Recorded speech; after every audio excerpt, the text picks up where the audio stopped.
Ertamanda Musa alayhissalomning onasi o'g'li Musa yig'lab yuboradigan bo'lsa, uning ovozini Fir'avn va uning qo'shinlari eshitib qolib, farzandini o'ldirib qo'yishlikdan qo'rqqanligi uchun bolasini yig'lashligini ham xohlamas edi.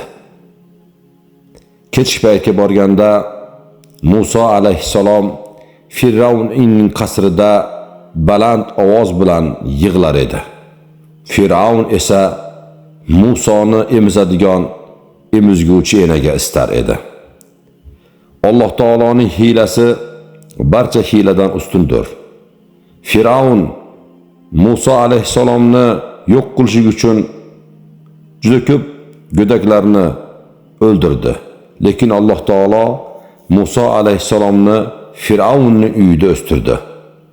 Shuning uchun ulamolar aytadilarki, agar sen Alloh bilan birga bo'lsang, Alloh sen bilan bo'lsa, senga kim ziyon yetkiza oladi?